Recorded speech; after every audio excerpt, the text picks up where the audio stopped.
नमस्कार दोस्तों, जीएस आजकल में आपका स्वागत है। आज हम लोग बहुत ही महत्वपूर्ण टॉपिक जम्मू कश्मीर के संबंध में पढ़ेंगे, जिसमें धारा 370, 35A का प्रावधान कहां से आया और किस प्रकार से फिर उसे समाप्त किया गया। जिस समय धारा 370 था उस समय क्या क्या अधिकार थे और जब धारा 370 समाप्त हुआ तब क्या क्या अधिकार बचे। तो आज हम लोग इसी के संबंध में बात करते हैं। तो हम लोग देखते हैं कि भारतीय संविधान के भाग 21 में अनुच्छेद 370 के तहत जम्मू कश्मीर राज्य के संबंध में कुछ विशेष प्रावधान अस्थायी उपबंध किया गया। अब हम लोग देखते हैं कि यह जो अस्थायी उपबंध आया, इसका आधार कहां से है। तो इसका एक ऐतिहासिक कारण रहा है।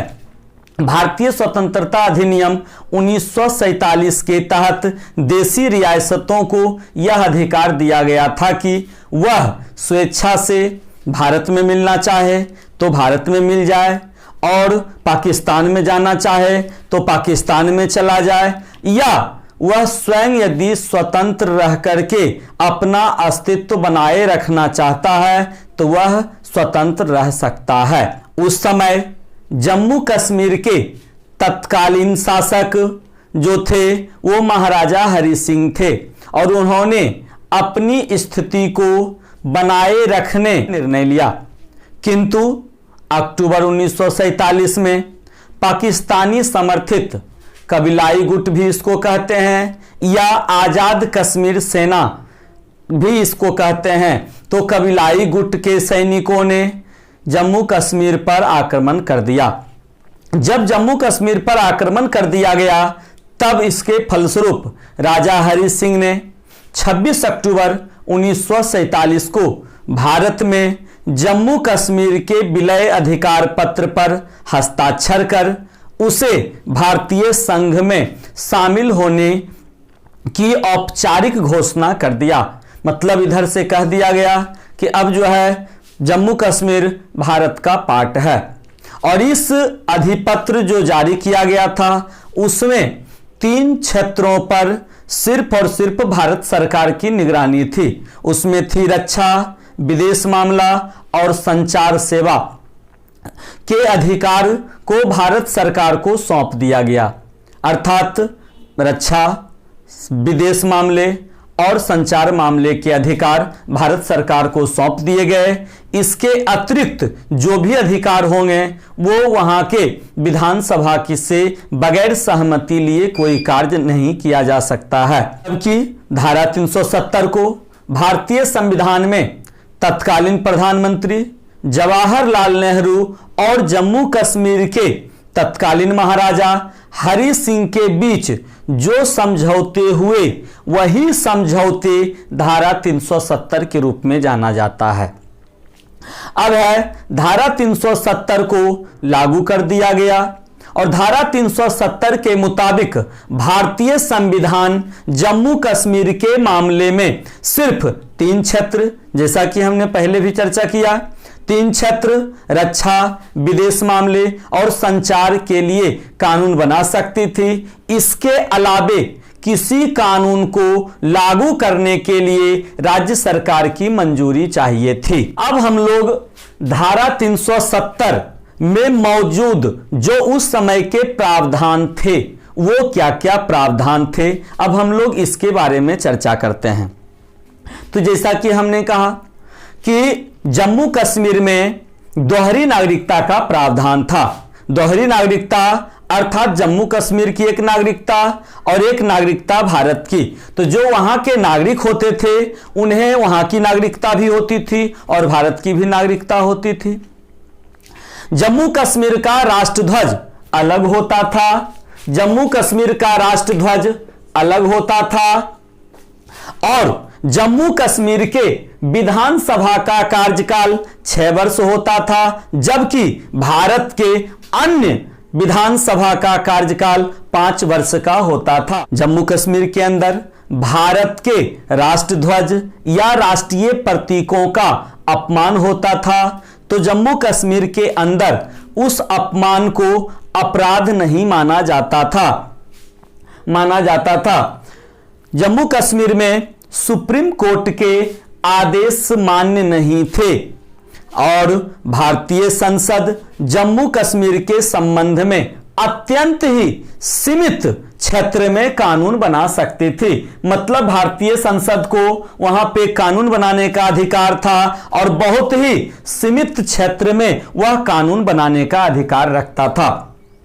और इसका जो और एक बहुत ही विशेष कारण था वो ये था कि जब जम्मू कश्मीर की कोई महिला भारत के किसी राज्य के पुरुष के साथ यदि वह शादी करती थी तो इसके साथ ही जम्मू कश्मीर की उस महिला का जम्मू कश्मीर से नागरिकता समाप्त कर दिया जाता था। जबकि इसके विपरीत यदि वहां की कोई महिला पाकिस्तान के किसी व्यक्ति से विवाह कर ले तो उसे भी अर्थात पाकिस्तानी नागरिक को भी जम्मू कश्मीर की नागरिकता दे दी जाती थी, मिल जाती थी। तो हम लोगों ने देखा अब है कि जम्मू कश्मीर में धारा 370 के वजह से आरटीआई तथा आरटीई लागू नहीं थे और वहां कैग भी लागू नहीं था। मतलब कैग का जैसा कि नियंत्रक एवं महालेखा परीक्षक के बारे में हम आपको बताए कि वह भारत की किसी भी वित्तीय चीज को जांच करती थी। कोई सामग्री है, सरकारी संपत्ति जहां पे कि कोई सामान है उसका जांच करना, ये नियंत्रक एवं महालेखा परीक्षक के अंतर्गत आता, तो वो भी वहां पे मान्य नहीं था। कश्मीर में पंचायत के अधिकार नहीं थे और कश्मीर में अल्पसंख्यक, वहां पे अल्पसंख्यक के तौर पर हिंदू एवं सिख थे, तो वहां पे अल्पसंख्यक के तौर पर उन्हें 16% का आरक्षण नहीं दिया जाता था।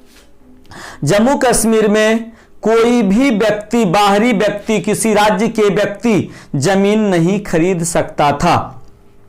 तो और वहां पे क्या अधिकार दिए गए जब जमीन नहीं खरीद सकते थे?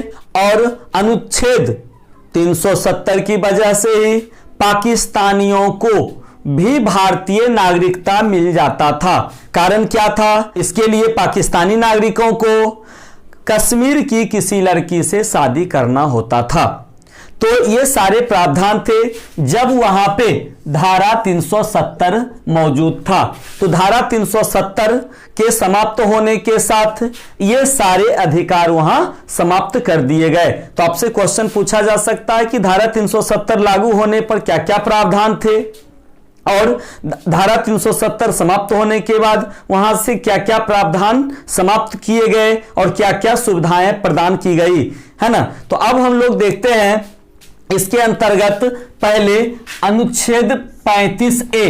तो अनुच्छेद 35A के बारे में हम लोग देखते हैं, जिसमें कि कहा गया है कि अनुच्छेद 35A संविधान में शामिल प्रावधान था जो जम्मू कश्मीर विधानमंडल को यह अधिकार प्रदान करता था कि वह यह तय करे कि जम्मू कश्मीर का अस्थाई निवासी कौन है और किसे सार्वजनिक क्षेत्र की नौकरी में विशेष आरक्षण दिया जाए, किसे संपत्ति खरीदने का अधिकार होगा, किसे जम्मू कश्मीर विधानसभा चुनाव में वोट करने का अधिकार होगा, किसे सामाजिक कल्याण के कार्यक्रमों का लाभ मिलेगा।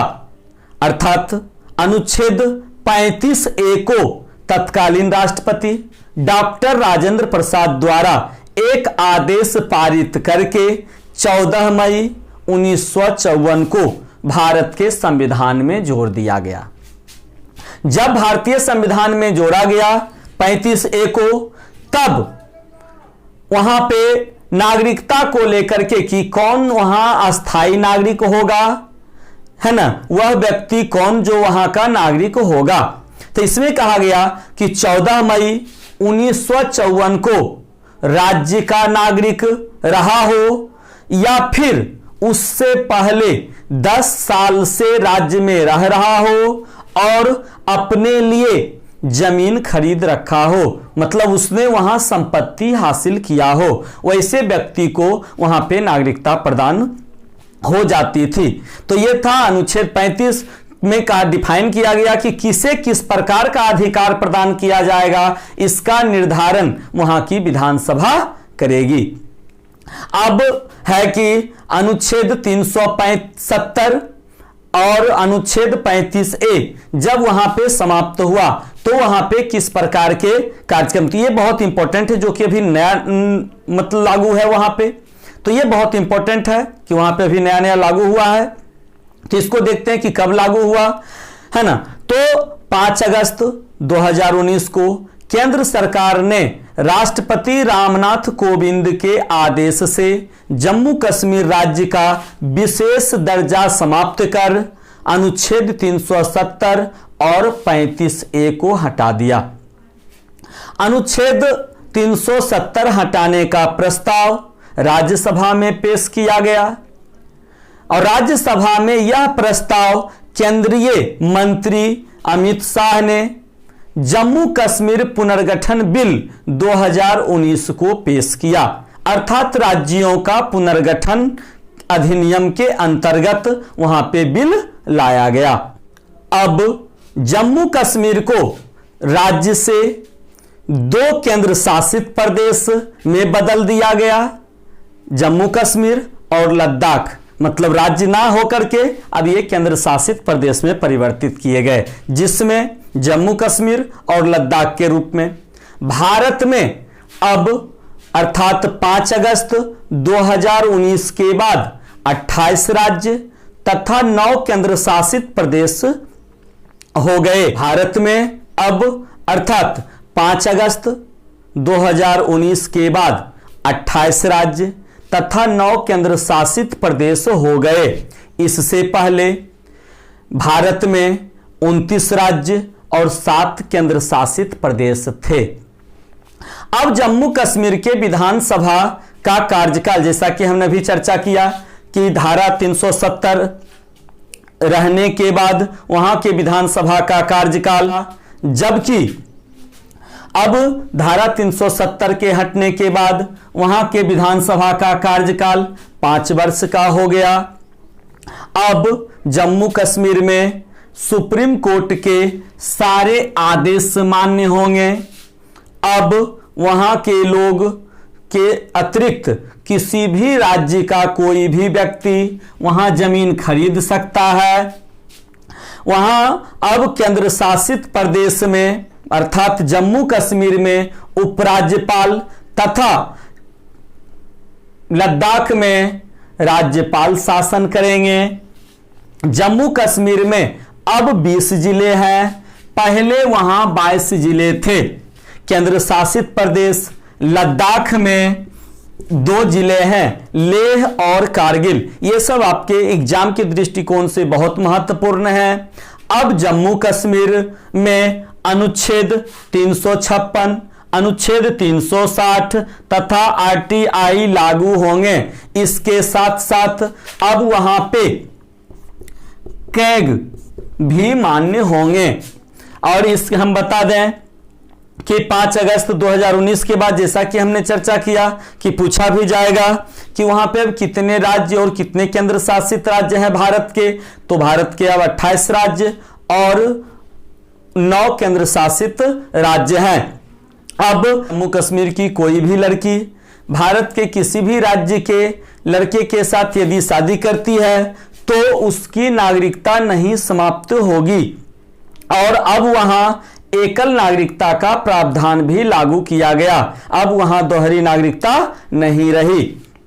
अब जैसे यहां से कोई भी व्यक्ति वहां जमीन खरीद करके वहां बस सकता है, अब पाकिस्तान के नागरिकों को भारत में नागरिकता का जो प्रावधान यहां इस प्रकार से दिए गए थे वो सारे प्रावधान समाप्त कर दिए गए। अब वो उसे नागरिकता ग्रहण करने के लिए अब हमारे संवैधानिक रूप जो नागरिकता का प्रावधान अनुच्छेद 5 से अनुच्छेद 11 के बीच है उसी के अतिरिक्त उसे आना होगा। तो आज हम लोगों ने बहुत इंपॉर्टेंट है ना। टॉपिक जम्मू कश्मीर के अंतर्गत 270 और अनुच्छेद 35A को देखा, जिसके अंतर्गत यदि धारा 370 वहां लागू थे तब उन्हें क्या किस किस प्रकार का अधिकार प्राप्त था, ये समाप्त किए गए तो किस किस प्रकार के अधिकार उन्हें दिया गया। तो ये सारी चीजें हम लोगों में बहुत ही इंपॉर्टेंट था, हम लोगों ने देखा, एग्जाम के लिए बहुत इंपॉर्टेंट है। तो आज हम लोग यहीं तक रहते हैं, और आप लोगों को यदि वीडियो पसंद आता है तो आप इसे लाइक करें, सब्सक्राइब करें, इसे शेयर करें और कमेंट बॉक्स में जरूर लिखें। नमस्कार।